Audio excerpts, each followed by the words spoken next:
Government की तरफ से तो बैन है, but even then they are able to attract the youngsters. It's a normal thing, सब जगह तो मिल रही है। इतना लाइटिंग, ब्राइट लाइट किया जाता है उसको, बंदा 500 मीटर दूर से देख सकता है कि हाँ जी यहाँ पे वाइन शॉप होगा। नमस्कार दोस्तों, हॉस्पिटल एंड डॉक्टर्स पॉडकास्ट के इस नए एपिसोड में आप सभी का स्वागत है। आज का हमारा विषय है शराब की आदत यानी कि अल्कोहल डिपेंडेंस। नॉर्मली शराब तो बहुत लोग पीते हैं, परंतु अगर इसका एक्सेस यूज किया जाता है तो यह शराब की लत लग सकती है, उसकी आदत पड़ जाती है।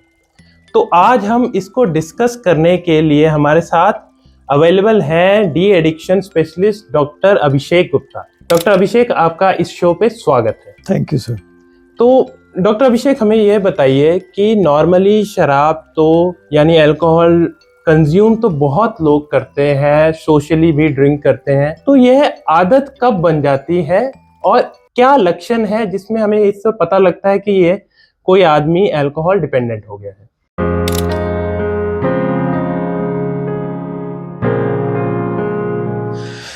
आजकल जैसे कि हम देखते हैं अपने समाज में अल्कोहल से रिलेटेड प्रॉब्लम्स बहुत ज़्यादा हैं, ये धीरे धीरे बढ़ता ही जा रहा है। तो इसमें जो है सबसे ज़्यादा हमने ये देखा है कि एक दूसरे को देखने की वजह से भी शराब का कंजम्पशन बहुत ज़्यादा इंक्रीज होता जा रहा है। तो जैसा कि आपने लक्षण के बारे में पूछा, तो इसके मोटा मोटा हम 6 लक्षण समझ सकते हैं कि अल्कोहल डिपेंडेंस के या लत के या आदत के 6 मुख्य रूप क्या होते हैं। तो उसमें सबसे पहले जो होता है एक इंटेंस डिजायर, या इतनी ज़्यादा क्रेविंग होती है कि जिससे कि इंसान रोक नहीं पाता। सेकेंड इज के टॉलरेंस हो जाता है उसमें, समय के साथ साथ उसका जो प्लेजरेबल इफेक्ट उन्हें पहले 2 या 3 पैक पे मिलता था वो अब 6 पैक पे जाके रुक। साइमल्टेनियसली उनको कुछ विड्रॉल सिम्टम्स आएंगे अगर अल्कोहल नहीं कंज्यूम किया है। इसके साथ साथ कुछ साइकोलॉजिकल इफेक्ट्स होते हैं, जैसे कि सारा दिन यही सोचते रहना कि मेरे को अल्कोहल यूज करने का मौका कब मिलेगा, जिसकी वजह से normal life, normal relations hamper होने लग जाते हैं। ओके, तो आपने एक तो ये बताया कि एक दूसरे के देखा देखी लोग शराब पीना शुरू कर देते हैं, तो ये तो एक कारण हम मान सकते हैं। तो क्या क्या कारण हो सकते हैं जिसकी वजह से एक नॉर्मल आदमी शराब का डिपेंडेंट हो जाता है?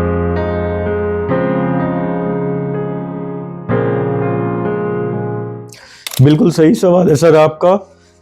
इसको हम अडोलेसेंट्स में या यंग पीपल में समझ सकते हैं। सबसे पहले उनका एक ही रीजन होता है कि पीयर प्रेशर में हमने स्टार्ट किया था। तो सिचुएशंस कुछ ऐसी होती है कूल लगने के लिए या सोसाइटल नॉर्म में मान के कि सब लोग ही तो पी रहे हैं। साइमल्टेनियसली वो पिक्चर्स भी ऐसी देखते हैं जिससे कि इन्फ्लुएंस होते हैं बहुत ज्यादा, कि एक्टर्स भी इसको यूज करते हैं, वो भी तो एग्जैक्टली तो उनसे बहुत ज्यादा होते हैं। और आजकल हम अपने आसपास सोसाइटी में भी देखते हैं, पब्स का नॉर्म है, पार्टी प्लेसेस का नॉर्म है, तो उनको देख के जो टीनेजर्स होते हैं शुरुआत वहीं से होती है, इसकी एक नॉर्म बन जाता है। Simultaneously this is called as norm theory also. उनको सबको लगता है कि सब लोग ही अल्कोहल ले रहे हैं, बट वो ये नहीं देख पाते कि बहुत सारी पॉपुलेशन है जो नहीं लेती है अल्कोहल, तो उनके लिए वो नॉर्म बन जाता है।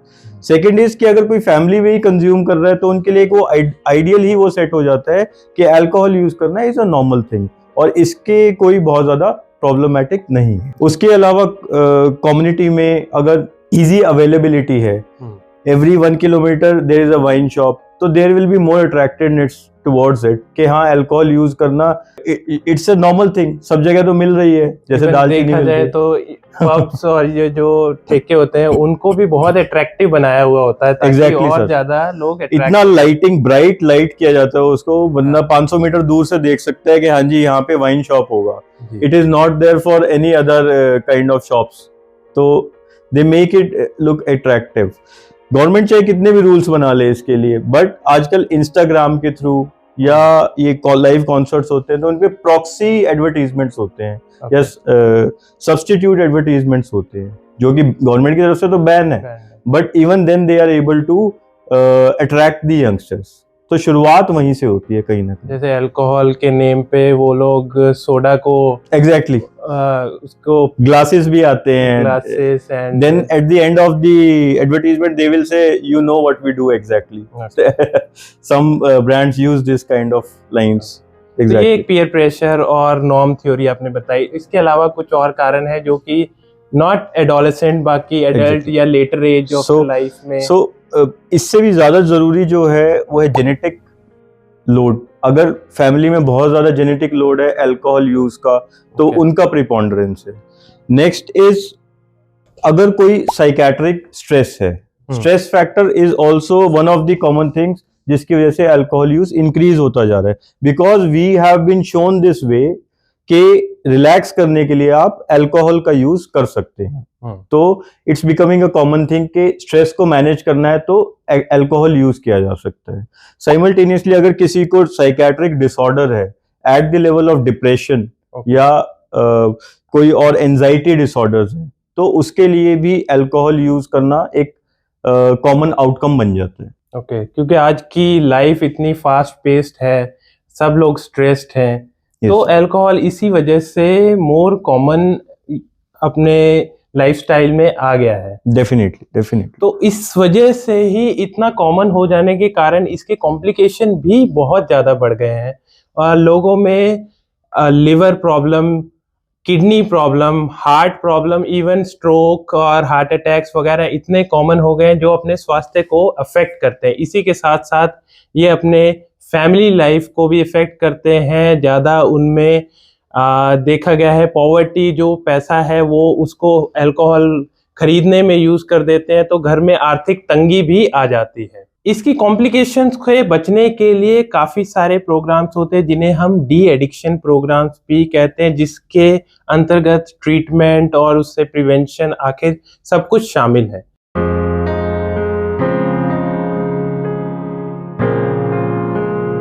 तो हम डॉक्टर साहब से ये जानना चाहेंगे कि यह ट्रीटमेंट कैसे होती है, अल्कोहल की डिपेंडेंस से कैसे हम उसको ट्रीट किया जा सकता है पेशेंट को। एग्जैक्टली सबसे पहला स्टेप है सर इसमें डिटॉक्सिफिकेशन का। जी। We want to detoxify the patient जो भी अल्कोहल के वजह से है। ओके। उस दौरान डिटॉक्सिफिकेशन में पेशेंट को घबराहट, बेचैनी होना, उल्टी लगना, लूज टूल्स लगना या इस तरह की दिक्कतें आ सकते हैं जिसको हम मेडिसिन से हेल्प आउट करते हैं। ये अगर वो पेशेंट अल्कोहल से बहुत लंबे समय तक डिपेंडेंट है और उसकी विड्रॉल, उसको अल्कोहल बंद कर दी गई, तो ये सिम्टम्स आ सकते हैं। यस, इनको हम विड्रॉल सिम्टम्स कहते हैं। इसको हम डिटॉक्सिफिकेशन प्रोसेस में इन विड्रॉल सिम्टम्स को मैनेज करते हैं। जी। सो नेक्स्ट स्टेप इज हम उनको एंटी क्रेविंग मेडिकेशंस देते हैं जिससे कि दोबारा तलब ना उठे शराब पीने की। ओके। ठीक है। उसके अलावा जो है वो उनको स्लीप के लिए भी मेडिकेशन देते हैं during initial few weeks, so that उसके बाद क्योंकि जब हम शराब को एकदम से छोड़ते हैं तो कुछ नींद की भी दिक्कतें आ सकती है कुछ पेशेंट्स को, या लो मूड हो सकता है, तो हम उसको भी एडिक्वेटली मैनेज करते हैं। So third step is we talk about deterrent medications such as disulfiram, जिसके ऊपर हम 100% इंश्योर कर सकते हैं कि पेशेंट जो है अल्कोहल यूज पे वापस ना जा पाए। ओके। तो इस दौरान जिस टाइम आप डिटॉक्सिफिकेशन कर रहे हैं, क्या मरीज को भर्ती रखना पड़ता है अस्पताल में या फिर यह घर पे भी ट्रीटमेंट हो सकती है? ये दोनों तरह से किया जा सकता है depending on the severity of the patient. अगर पेशेंट का यूज बहुत ज्यादा है अल्कोहल का और बहुत ज्यादा सिवियर प्रॉब्लम है तो हमें इन पेशेंट के अलावा कोई ऑप्शन नहीं बचता है उसमें।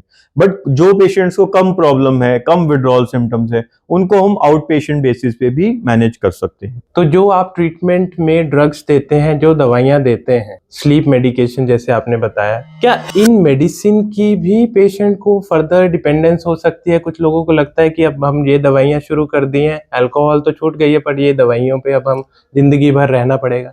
एग्जैक्टली। सो होता क्या है ना, ये आउट पेशेंट वाला जो प्रोसेस हम फॉलो करते हैं तो डॉक्टर तो उसे हफ्ते या 10 दिन के लिए लिखता है दवाइयों को, बट पेशेंट क्या करता है उसे 4-5 दिन खा के फिर से अल्कोहल पे वापस आ जाता है या अपना फॉलो अप रेगुलर नहीं लेता। तो उस कॉन्टेक्स्ट में फिर वो कई बार केमिस्ट शॉप से जाके खुद से उस मेडिकेशन को लेने लग जाता है, तो वो एक ट्रीटमेंट भी उसका प्रोटोकॉल खराब हो जाता है और there is some addiction potential अगर उन मेडिकेशंस को लॉन्ग टर्म तक लिया जाए तो। बट हम लोग उसको हफ्ते 10 दिन के अंदर बंद कर देते हैं यूजुअली। अगर वो 3-4 दिन के लिए लेता है फिर छोड़ देता है तो उसमें रेजिस्टेंस आने के चांसेस होते हैं कि भाई उसमें फिर उसको असर आना बंद हो जाए और उसका ये जो प्रोग्राम था जिससे वो ट्रीटमेंट होनी थी वो उसके फायदा 3-4 ना दिनों हो। में तो रेजिस्टेंस नहीं डेवलप होता इन मेडिसिन का, बट अगर कोई महीनों तक इनको कॉन्टिन्यूसली यूज करता रहे just On to and manage off their use withdrawal symptoms, जैसा कि मैंने बताया डिटॉक्सिफिकेशन के बाद जो नेक्स्ट स्टेप है उस पे ना मूव ऑन करे, इसी से अपने आप को खुद को ही मैनेज करता रहे विड्रॉल सिम्टम्स, तो वो एक प्रॉब्लम बन जाती है फिर पेशेंट के लिए। इसीलिए रेगुलर फॉलो अप लेना, स्टेप वाइज ट्रीटमेंट में आगे बढ़ना बहुत जरूरी है। दर्शकों, जैसे आपने सुना कि regular follow up during your de addiction program, अपना ट्रीटमेंट के दौरान रेगुलर फॉलो अप अपने डॉक्टर से बहुत जरूरी है। एक और इम्पॉर्टेंट सवाल है जो लोग अक्सर पूछते हैं कि इस ट्रीटमेंट का पूरा कॉस्ट कितना आता है?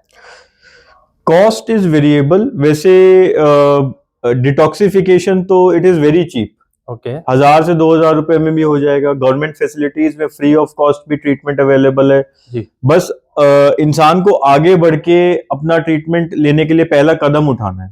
Okay it is available almost everywhere around us, so it can be free of cost also. Okay. And minimum detoxification can be done in, I guess, 1000 to 2000 rupees में easily हो So सकता it is very cheap. है। Yes, it is very cheap. So एक और सवाल है कि इसमें फैमिली का कितना रोल है किसी पर्सन की डी एडिक्शन में?